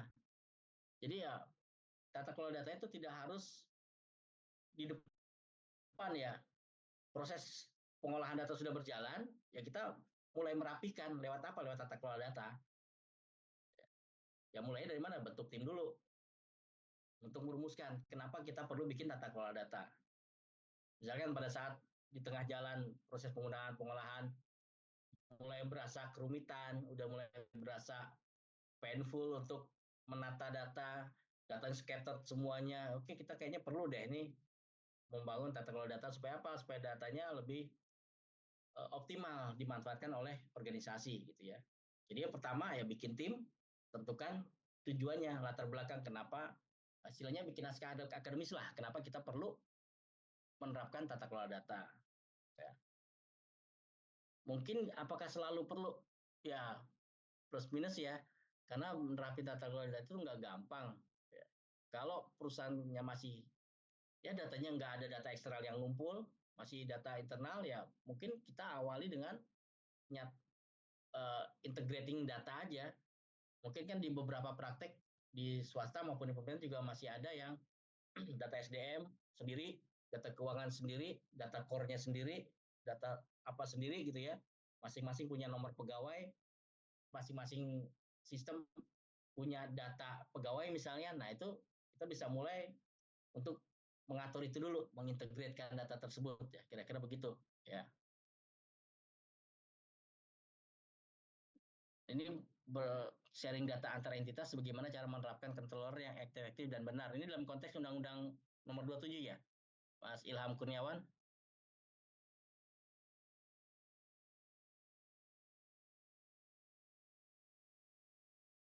Kalau saling data antar entitas, kalau dia terkait data pribadi ya akan ada joint controller istilahnya. Dan mekanisme nanti akan ada PKS yang disepakati oleh controller utama dan controller yang sekunder. Tapi nanti di PKS itu ya mereka jadi sama derajatnya. Ya. Jadi kalau data itu bocor, nggak serta-merta satu data itu yang satu instansi yang ditunjuk, tapi kita lihat instansi ini punya joint controller enggak. Nah, jadi ada sharing tanggung jawab di atas terhadap data tersebut. Kira-kira begitu. Tapi nanti lebih detail lihat lagi di Undang-Undang Nomor 27 dan Peraturan Presidennya. Saya belum terlalu ini dengan proses ini karena rada kompleks itu. Ya. Guna menentukan data owner apabila kategori data tersebut digunakan dan diolah oleh multiple divisi. Data owner itu biasanya kita ambilnya gini, yaitu siapa yang bikin, siapa yang memperoleh, itu aja sih. Kalau kategorinya dipakai oleh banyak divisi ya nggak ada masalah, tapi siapa yang create kategori tersebut. Nah, itu data owner, pemilik data, atau produsen data gitu ya.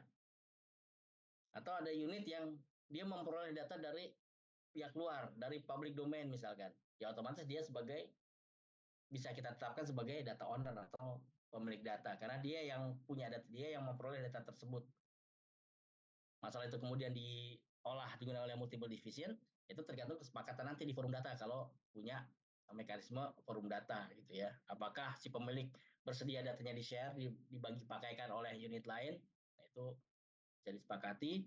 Tapi kembali lagi, kalau klasifikasi datanya adalah terbuka, ya bisa dipakai oleh banyak orang. Misalkan gini, kode apa ya sering dipakai ya, kode agama lah misalnya, kode agama itu di-create oleh Biro SDM misalnya. Tapi kan unit lain bisa juga menggunakan klasifikasi tersebut gitu ya, atau klasifikasi pangkat golongan itu kan di-create oleh SDM. Si A pangkatnya 4B. Nah, itu bisa dipakai oleh unit lain untuk melakukan proses pengembangan karir pegawai. Kemudian saya lanjut ke pertanyaan, banyak nih pertanyaannya. Memastikan keterlibatan dan berkelanjutan ini nanti akan ada semacam perjanjian ya, fakta integritas di dalam data governance. Itu semua pegawai pimpinan akan terlibat di situ. Jadi ada sense of belonging-nya. Ya, jadi untuk menjaga agar proses ini juga tetap berlanjut. Ya. Ada proses nantinya penandatanganan fakta integritas dari semua elemen. Apakah di BPK benar-benar melakukan simulasi? Simulasi nggak sering ya, tapi periodical untuk memastikan bahwa proses yang data yang kita backup itu bisa direstore. Nggak harus setiap hari nge-backup terus direstore, enggak. Backup, mungkin secara random nanti ditetapkan, coba dong latihan restore ini gitu ya. Kita coba nge-restore, kita juga punya dataset di RC kan ya. Nah, kita nge-restore itu nggak cuma di satu tempat, tapi coba di-restore ke DRC misalnya. Tapi sekali lagi, tidak rutin ya, karena nge-restore itu kan mahal cost-nya. Ya mungkin setahun 2 kali lah kita coba latihan nge-restore, selama belum ada insiden.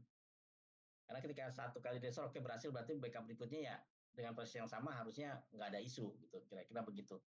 Atau ketika ada mesin baru, nah itu kita coba simulasi restore-nya. Sekali lagi nggak harus simulasi backup restore itu nggak harus selalu tiap backup coba tes restore, setiap backup baru tes restore, nggak kelar-kelar itu nanti sayang waktunya ya. Jadi dipakai sekali backup, coba restore berhasil nggak, ya udah nanti backup terus ya. Kapan dilakukan lagi? Pertama kalau ada perubahan mesin misalnya, kita backup, kita coba lagi restore gitu ya. Atau ada data yang baru ya, itulah gitu. Jadi nggak harus rutin. Kalau data banyak dan ada peluang data tidak lengkap, apakah nah ini judgement ya. Kalau toleransi berapa persen ketidaklenkapnya judgement aja. Ada yang nggak lengkapnya banyak, tapi ternyata emang nggak lengkap, emang nggak penting gitu ya. Cuman kebetulan ada kolomnya kosong, tapi kolomnya nggak penting ya biasanya nggak ada masalah. Tapi kalau ada yang nggak lengkapnya dikit, tapi kolomnya penting, Nah, itu bisa jadi datanya ya nggak valid gitu ya. Jadi ini judgement atau untuk toleransi ya. Slide bisa di-share atau tidak ya, nanti kita tanyakan ke panitianya. Apakah pihak swasta bisa diajak kerjasama untuk mengolah data atau memantau? Oh, bisa banget, nggak ada masalah kalau itu pihak ketiga ya, karena kan resource, apalagi kalau pemerintah kan nggak seperti swasta ya. Kalau mau rekrut pegawai ya repot tuh, minta dulu ke Kemenpan RB, ke BKN gitu kan. Paling mau tenaga kontrak ya udah nggak boleh tenaga kontrak kan. Paling nggak rekrut P3K paling gitu. Jadi untuk pemerintah. Tapi kalau manage service ya nggak ada masalah, itu praktek yang lazim ya. Manage service, jadi kita sewa pihak ketiga untuk mengelola keamanannya gitu misalnya. Ya. Jadi segala macam kita tanggung jawaban ke mereka. Oke, kesediaan data dan wali data. Nah, ini di sini kesediaan data itu saya cuma nyimpen, mengamankan secara fisik, dan memusnahkan. Nyimpen atas permintaan pemilik data dan wali data, memusnahkan atas permintaan pemilik data, mengamankan tanggung jawabnya dia. Nah, wali data itu tugasnya adalah sebagai hub dengan pemilik data untuk nentuin data apa aja yang disimpan, bekerja sama dengan pemilik data untuk menentukan validitas data, bekerja sama dengan pemilik data untuk saling menyepakati berbagi akses data, ya, dan membantu pemilik data untuk mengolah data dan mendiseminasikan datanya. Nah, kesediaan nggak boleh mendiseminasikan data, itu hanya boleh oleh wali data, bekerja atas persetujuan pemilik data. Jadi memang beda. Jadi kesediaan hanya nyimpen, ngamanin, ngapus. Wali data ngolah, nentuin kualitas bersama-sama dengan pemilik data. Jadi wali data itu adalah hub dari pemilik data dan kesediaan data terkait pengolahan datanya. Ya. Nah, di BPK kebetulan kesediaan dan wali data masih dipegang oleh Biro TI.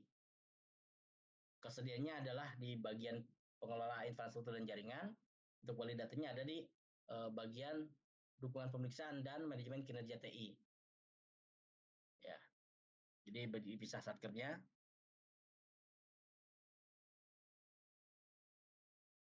Regulasi pemerintah untuk terkait compliance data untuk perusahaan swasta. Ya Undang-Undang 27. Ya. Mungkin saya nggak terlalu banyak ini ya kalau swasta ya. Apalagi Adaro pertambangan ya. Saya yang pasti yang banyak itu bank ya.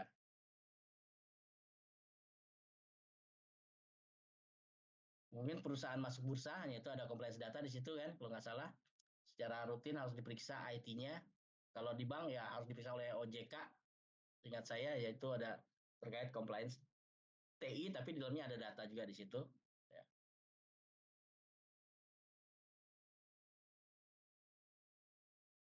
Kalau di private sector pemilik data itu ya tadi ya, siapa yang create data tersebut itu dianggap sebagai pemilik data. Nah, misalkan data ada aplikasi Human Resource Information System misalkan, mungkin dibikin oleh Biro TI, tapi data itu bukan punya Biro TI, bukan punya divisi IT, tapi punya divisi HR. Nah, dengan adanya itu maka orang TI tidak diperkenankan menyebarkan data tersebut ke pihak lain. Walaupun minta izin misalnya. Misalkan unit keuangan minta data 7 pegawai gitu ya dengan kriteria tertentu. Minta langsung ke divisi TI. Nah, nggak boleh tuh unit TI kemudian menyediakan data tersebut. Kecuali jika divisi keuangan minta izin ke divisi human resource, nanti divisi human resource menugaskan divisi TI untuk menyampaikan data tersebut. Ya, jadi di situ yang terkait tadi pemilik data, terus juga apakah itu dari pengembangnya atau dari divisi yang bersangkutan. Ya, pertanyaan Iman tadi. Kemudian Mas Imam, pola fisikal. Nah, data manajemen itu seharusnya tidak dipisahkan. Ya. Harusnya data manajemen itu tergantung kebijakan juga sih ya. Kebijakan aja di masing-masing organisasi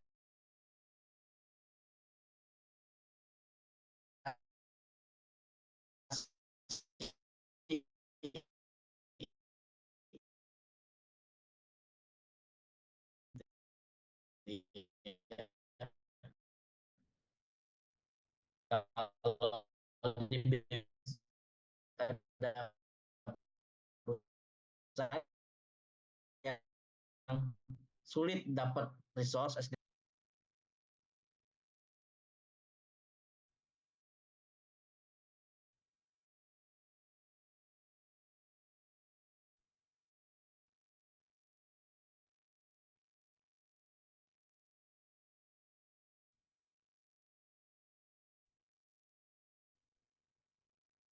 Bagaimana kita dapat mengevaluasi risiko? Pertama kita bisa lihat aja, oke punya kebijakan tata kelola data tapi berjalan nggak? Kan gitu. Kalau punya doang tapi nggak berjalan ya berarti nggak berhasil. Pastikan itu dulu tuh, ya. Kemudian mekanisme monitoring ya itu ada nggak unit yang memonitoring penerapan tata kelola data? Nah kalau di kami kita lengkap tuh, ada unit yang melakukan monitoring itu, ya. Jadi memang harus ada monitoring dan evaluasi, ya. Dalam data governance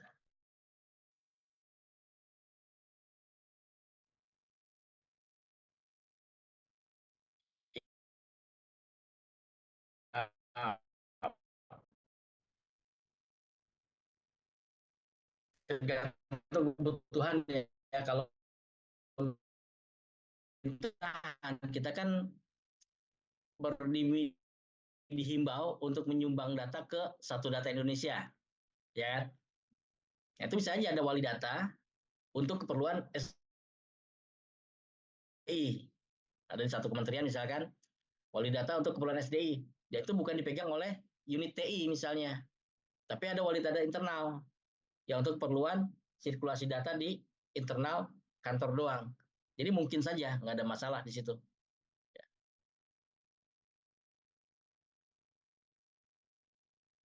Terkait restore data sih biasanya manual ya. Tapi kalau mau testing, ya kalau ya saya tidak di posisi yang support proses restore data secara auto. Yaitu biasanya restore itu on demand, ya. Tapi kalau untuk testing ya silahkan aja di auto setiap, tapi harus regular kalau itu 6 bulan sekali atau setahun 3 kali misalnya, ya. Ya dokumen yang bisa dijadikan underlying ya hasilnya, hasil autonya kan nanti apa, sukses atau apa gitu ya. Yang di backup berapa, yang di backup ada berapa record, ketika restore berapa record. Nah, itu kan salah satu dokumen yang di generate by system, dan itu bisa disimpan, dikumpulin. Nanti ketika ada audit ya bisa disampaikan, ini loh hasil kita melakukan proses backup restore. Meskipun nanti auditornya bisa aja pengen tahu, coba dong, kan udah berhasil nih. Mereka melakukan walkthrough kan biasa tuh bagi auditor kan. Ada prosedur audit namanya walkthrough, teknik audit namanya walkthrough, untuk ngelihat proses secara langsung gitu ya, ngikutin. Nggak ada masalah kalau memang proses restore itu 100% berhasil terus, ya. Tapi dokumen itu tetap harus ada tuh laporan ketika restore ya, backup berapa record, restore berapa record dapatnya. Jangan sampai beda recordnya, backup 1 juta record, begitu restore cuma 800.000 record gitu ya. Nah itu kan ada masalah nanti. Oke, change management. Nah ini ya, change management.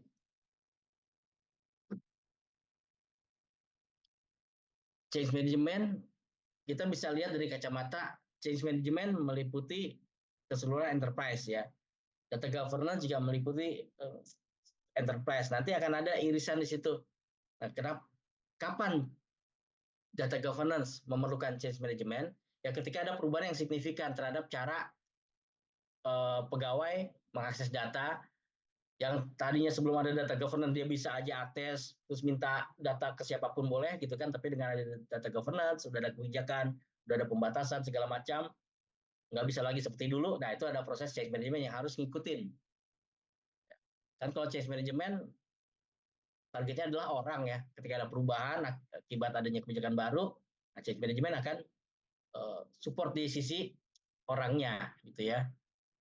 Estimasi waktu berapa lama ya tergantung ya, nggak bisa ditentukan, tergantung case-nya ya. Ada yang butuh 6 bulan, ada yang sampai terus-menerus setahun gitu ya. Karena proses change management ketika ngajarin orang kan mungkin nggak cukup sekali. Katakanlah di pengalaman BPK ketika kita menerapkan big data analytics gitu ya, nggak cukup sekali kita ngasih tahu ada ini loh, ada bidik loh, ini enggak, harus 2 kali 3 kali, nah baru enggak tuh, baru oh iya ternyata begitu. Atau kita melakukan perubahan gaya ketika menggunakan SIAP misalkan, kita punya aplikasi itu pemeriksaan ya, auditor BPK itu pasti pakai SIAP, Standardized Integrated Audit Procedure System ya. Nah itu kalau nggak ada proses change management, nggak ada yang mau pakai itu nanti. Ya, nah kemudian ada proses change management, dan itu juga nggak sekali, ya harus 2 kali 3 kali baru oh ternyata begini manfaatnya gitu. Kadang-kadang kan ada yang sekali dikasih tahu oh langsung paham. Ada yang dikasih tahu 2 kali 3 kali belum paham, 4 kali baru ngeh oh iya ternyata begitu gitu ya. Dan proses change management juga mungkin melibatkan peran pegawai lain untuk godain, misalnya godain. Jadi godain temennya, nggak pakai SIAP loh, susah kan jadinya kan gitu. Nanti temennya jadi ikutin gitu ya. Jadi ada proses-proses seperti itu. Ya. Jadi berapa lama waktunya tergantung konteksnya, yang nggak bisa diseragamin. Nah, menyediakan layanan jika customer meminta data pribadi ya tolak. Ya karena udah terikat dengan undang-undang PDP kan. Tapi kalau saya minta data saya boleh, tapi kalau orang lain minta data tentang saya harusnya ditolak. Ya nggak boleh lagi. Mulkiago di mana ya?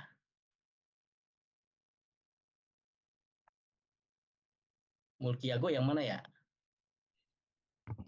Ya cocok Pak. Kalau saya minta data, harusnya data saya harus dihapus tuh. Kalau data orang lain pasti nggak boleh dihapus. Oke Pak, itu cukup. Oh yang tadi ya. Oh, Oke, bagaimana oke. cara menyediakan layanan jika customer meminta data pribadi tadi? Ya pribadinya Ya dia. nggak bisa. Customer nggak bisa minta data orang lain. Saya minta dong nomor rekeningnya Aris Kunto Wibisono, pasti ditolak sama BNI. Iya cocok. Cuma ini data pribadi saya. Contoh. Oh, saya Pak Mulkiago minta data Pak Mulkiago gitu. Ya Oh cocok ya Pak. boleh kalau itu. Boleh kalau itu. Tapi nanti ada pertanyaan lanjutan, misalkan minta lupa nomor rekening atau lupa nomor kredit card misalnya kan, ya bisa Ya, minta ke ya. bank, Karena itu hak. nggak ada Ya, masalah karena kalau itu itu. ya, karena hak kita tuh sebagai pemilik data Ya harus betul. dihapus. Nah itu sudah disebutkan di undang-undang PDP bahwa bahkan seseorang bisa berhak untuk minta datanya dihapus. Apalagi yang di swasta Pak juga. Itu harus juga perlu Ya, dihapus. Terima kasih. ya siap.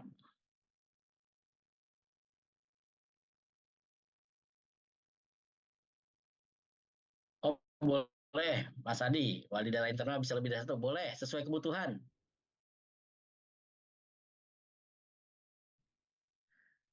Nah kalau ada banyak wali data tuh, nggak ada masalah, sesuai kebutuhan aja. Ya, administrator aja nggak boleh satu kan, harus 2 kan, takutnya satu sakit, repot tuh.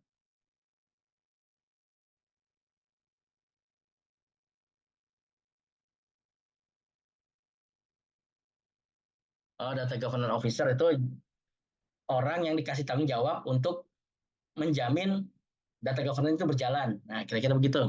Ya, data owner beda lagi istilahnya. Data owner ya pemilik data, tapi data governance officer orang yang paham data governance dan dia yang paham, dia yang mencoba mengkoordinir penerapan data governance tersebut.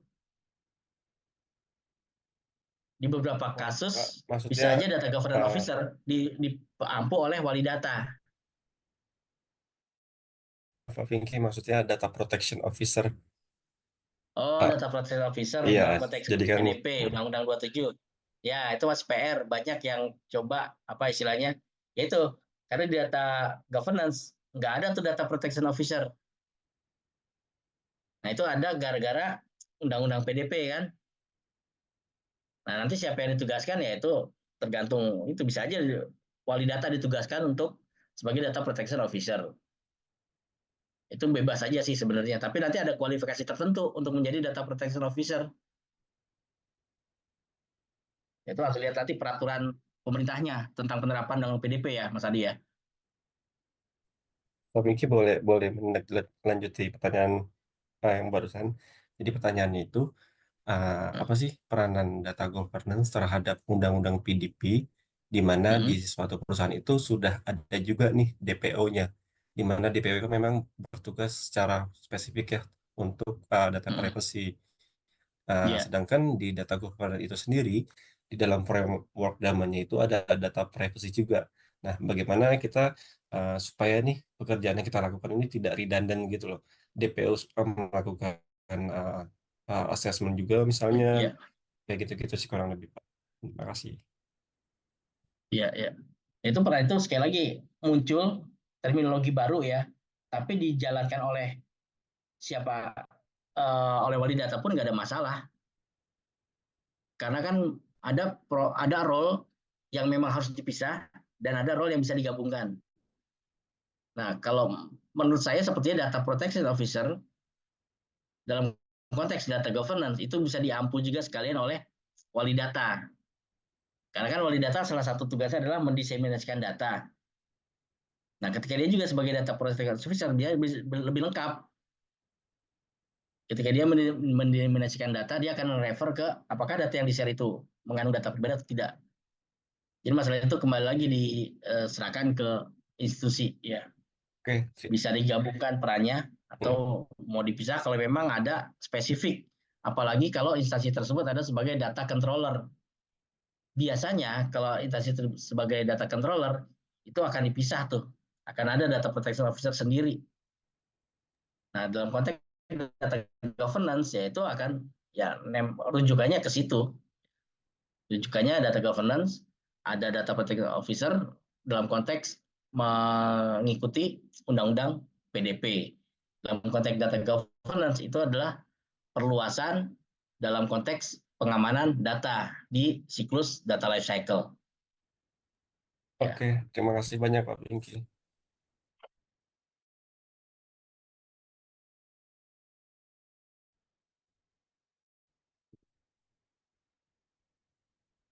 Ya, DP. Yang kalau ada governance, kemudian ada undang-undang PDP masuk, dia tinggal menyesuaikan saja tuh dalam konteks data privasinya, diperdalam, diperketat. Nah, kalau udah ada divisi DPO sendiri ya aman, nggak ada masalah. Jadinya dengan ada undang-undang PDP maka data di data governance-nya sudah lebih detail, lebih kuat lagi untuk pengamanan data privasinya. Jadi tetap menjaga data yang konfidensial tetap konfidensial. Kira-kira begitu konsepnya. Jadi kalau di data governance kita tadi memang memerlukan data gara-gara ada undang-undang pasal undang-undang 27 data governance kita perlu mencantumkan, berarti kita ubah kebijakannya. Tapi ubah kebijakan seperti tadi saya sampaikan agak susah ya. Nah, biasanya akan diturunkan dengan peraturan baru ya, regulasi yang merujuk ke dua hal, merujuk ke kebijakan tata kelola data dan merujuk ke undang-undang PDP.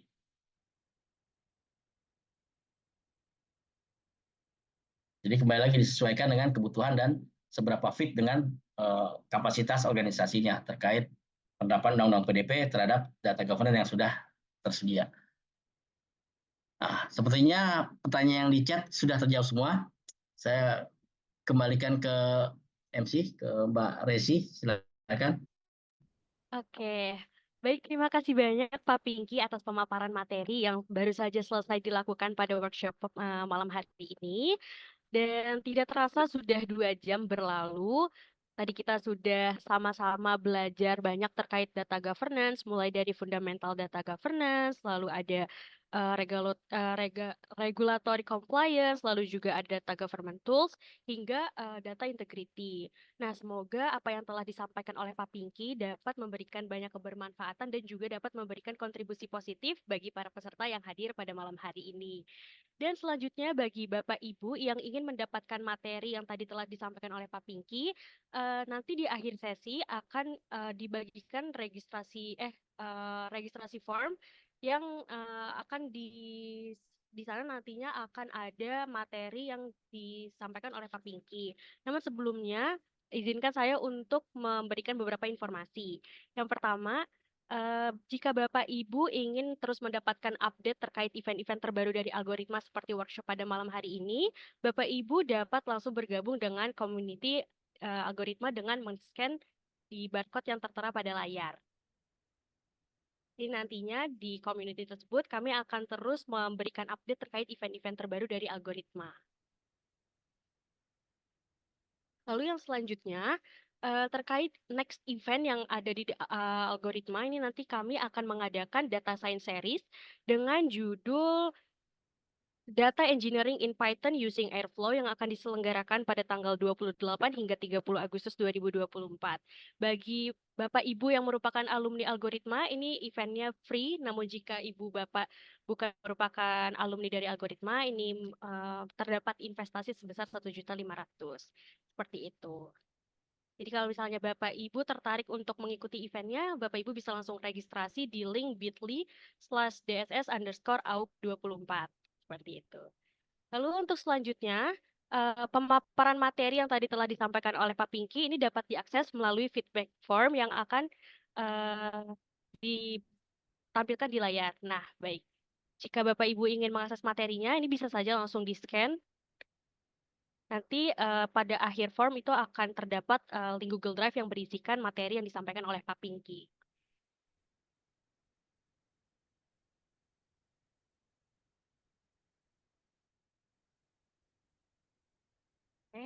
Ini nanti layarnya akan tetap stay di barcode ini. Jadi nanti kalau misalnya Bapak Ibu masih butuh waktu untuk nge-scan barcode-nya, ini nanti bakal masih ada sampai 5-10 menit ke depan. Oke, selanjutnya mungkin kita bisa tutup saja langsung sesi workshop pada malam hari ini. Sekiranya saya ingin mengucapkan banyak terima kasih kepada Pak Pinky yang telah berkenan untuk hadir dan mengisi acara sesi workshop pada malam hari ini yang sangat insightful sekali. Terima kasih banyak Pak Pinky. Dan terima kasih banyak juga kepada para peserta yang telah hadir pada workshop malam hari ini. Semoga ilmunya dapat bermanfaat dan sampai jumpa di event-event algoritma selanjutnya. Wassalamualaikum warahmatullahi wabarakatuh. Waalaikumsalam warahmatullahi wabarakatuh. Terima kasih semuanya ya. Saya pamit.